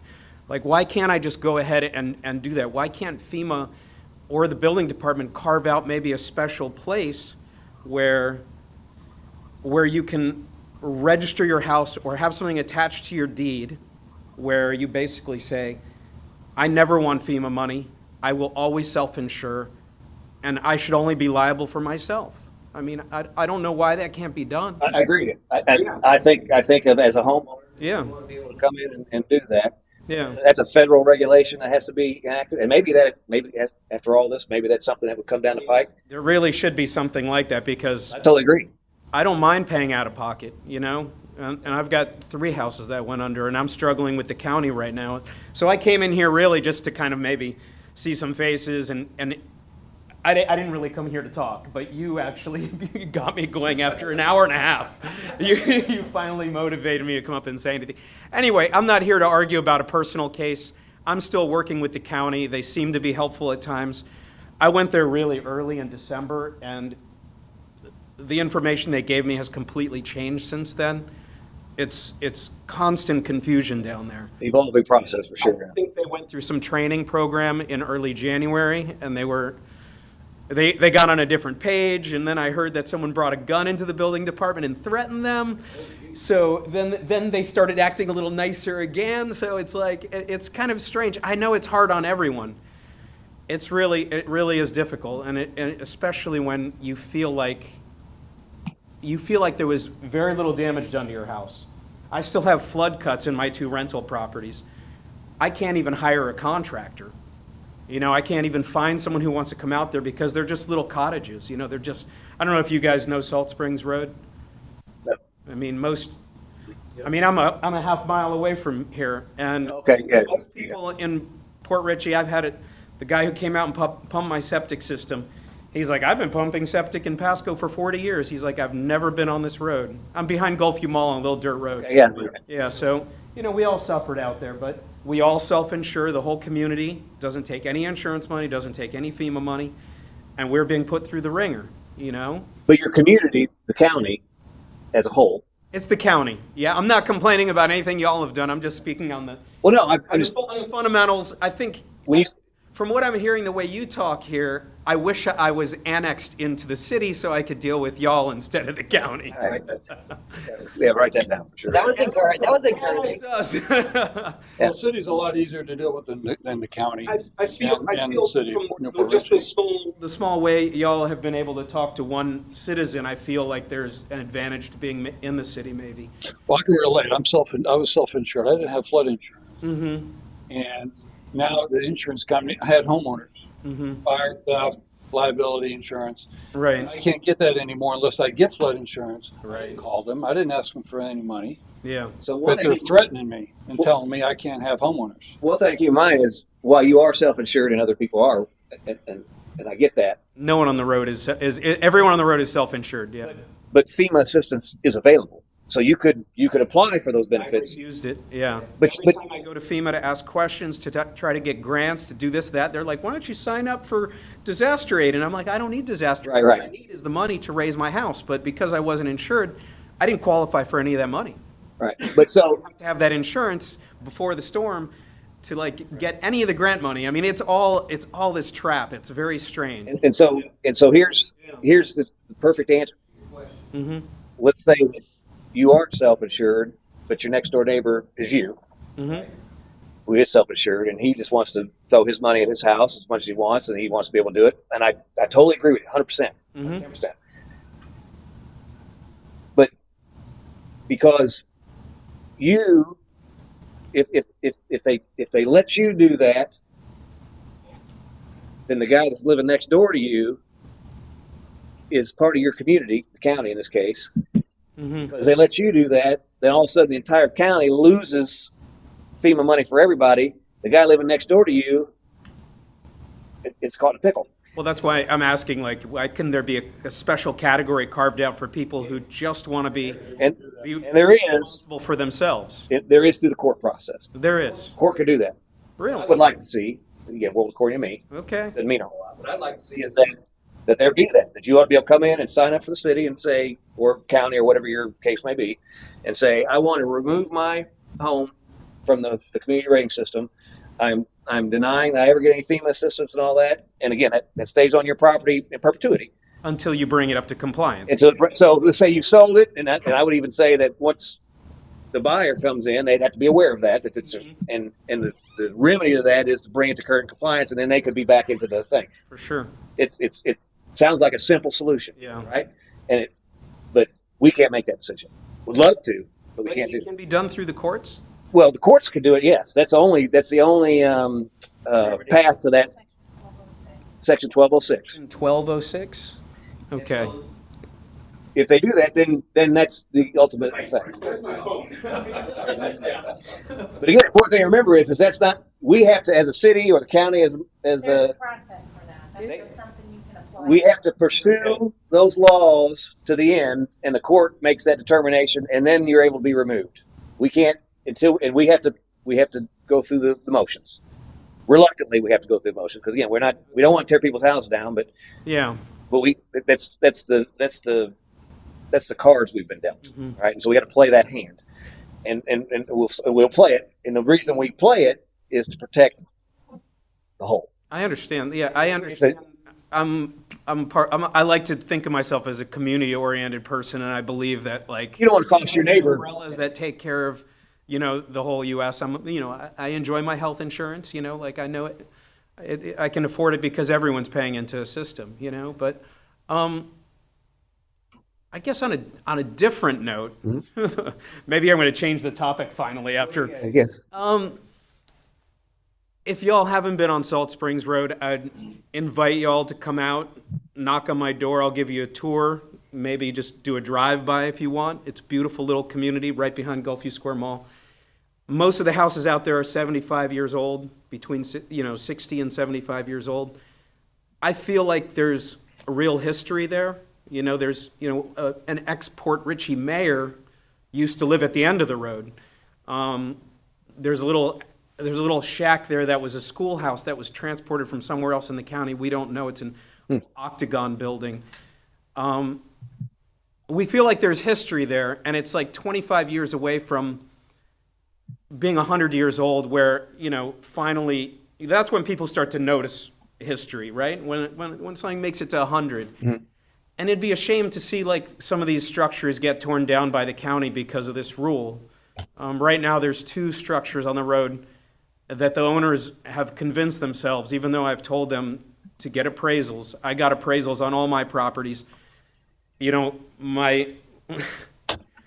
I have a little 450 square foot cottage there. The structure was valued at $3,400, right?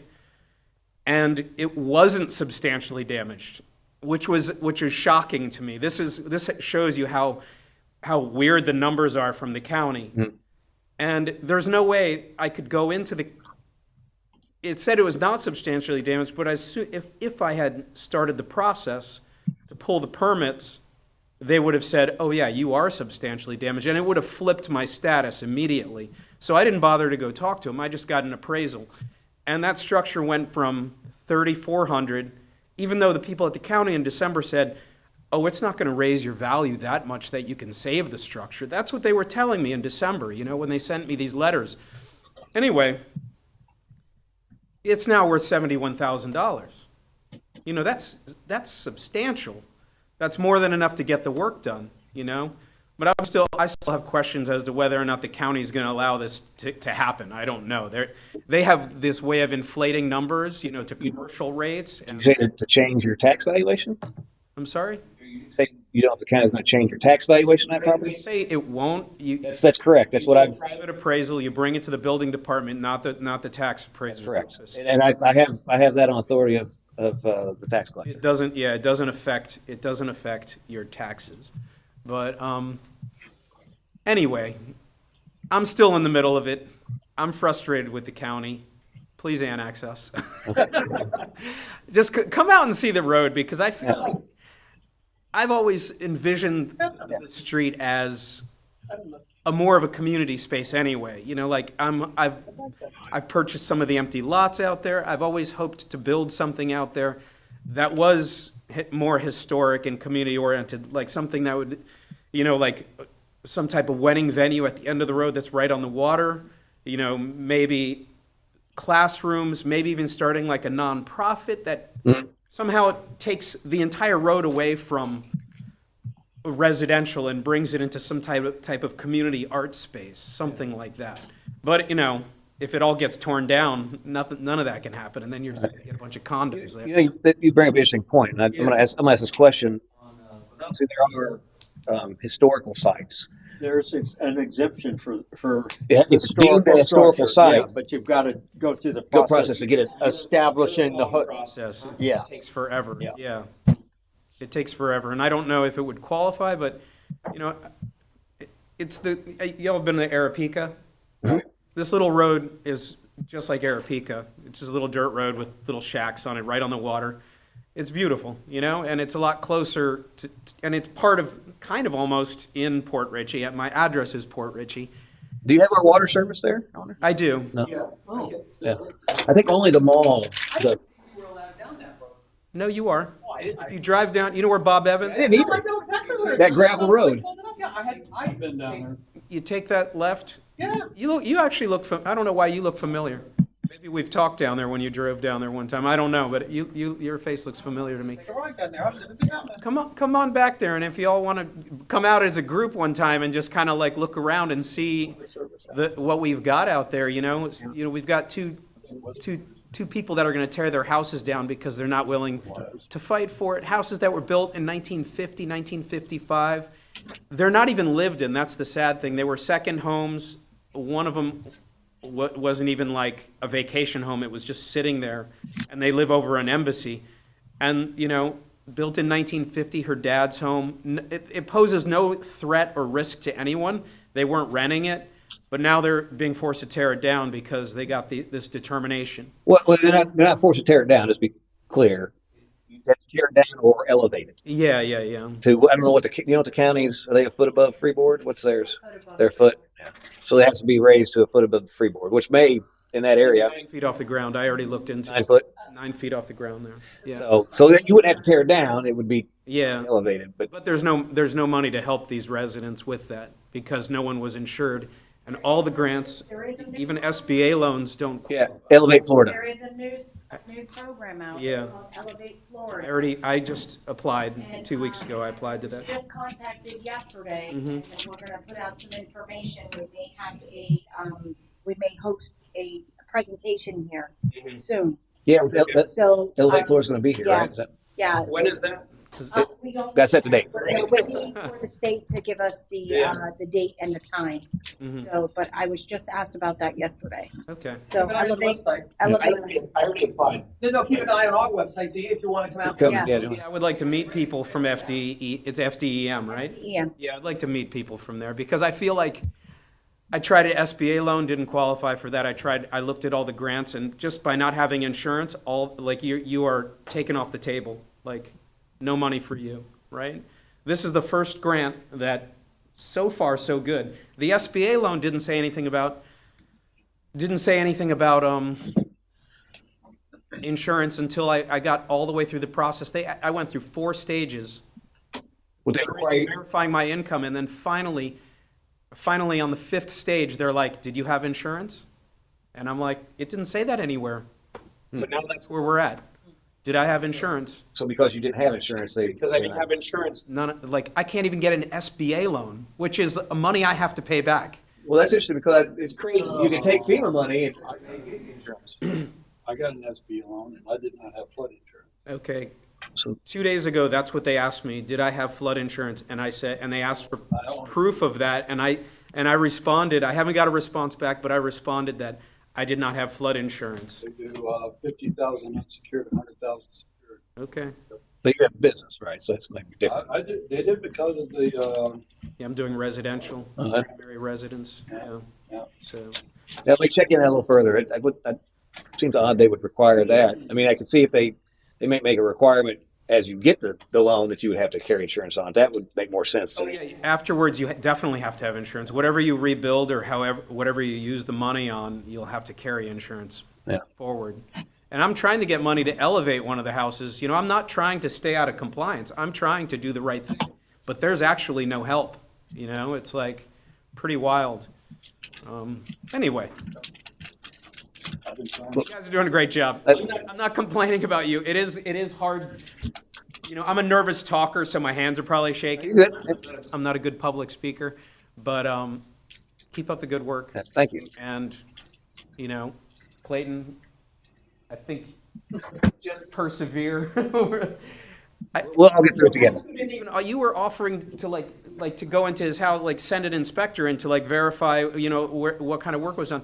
That was never offered. I've been to the Pasco Building Department 5 or 6 times to ask questions. They've never offered to come and just look in my house and tell me what I need to do. You know, like they haven't even offered that. So I'm going to go down there and see if that's something they do offer. Yeah, reach out and say for you, reach out to Jack, your commissioner, Okay. and he could probably help you as well. Like he's basically our counterpart for the county. Okay. Reach out to him with. Yep, Jack Mariano. Yep. Oh, the FDEM grant? Mm-hmm. And if you, I give you his number after the meeting if you want. Okay. Okay. Yeah, to do that. All right. Okay. Well, thank you.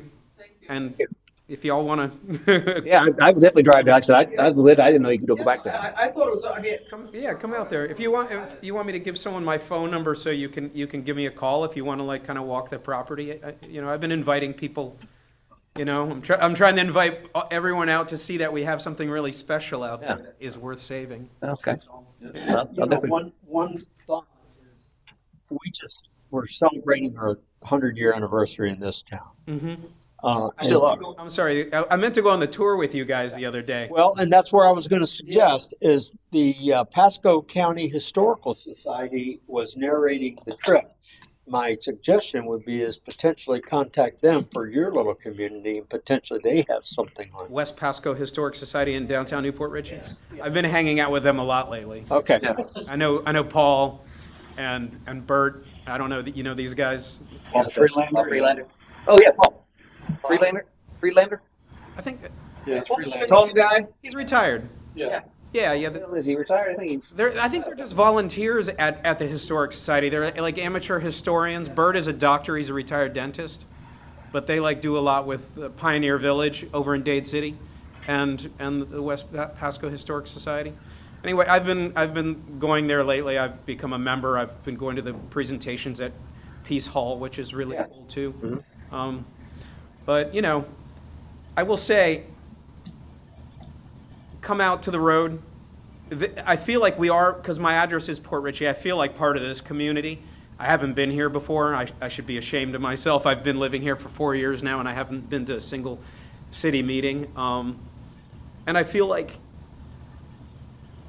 and I don't mean this as an insult, Newport Richey has a little bit more of like a downtown and a richer history and more of that kind of like old world infrastructure. I know you have Sunset Boulevard over here with those old houses and the river, and that's really nice, but this really is something that's kind of hidden and special, and really like Port Richey should like maybe look at it as like something that could be part of this community. And if it morphs into like an art space or into a community space or some type of little road with museums and classrooms, you know, eventually it could be a real showcase for this town. You know, it could be this space that we're working on that actually. And this, I heard you mention about the wayfinding stuff. We're having a study to actually try to point out some of these things and show people around what we need to do from a sign perspective and different things. So yeah, all that's in the works for sure. Sure. Okay. Well, thanks for hearing me. Thank you. Appreciate it. And we may stop out to see you. Yeah, come on out. Come on out. Anyone else? Got 5 minutes. Anyone online? Any comments from council? Make a motion to adjourn. Second. I have a motion and a second. Any further discussion? I guess there is none, so let's adjourn. Thanks, guys.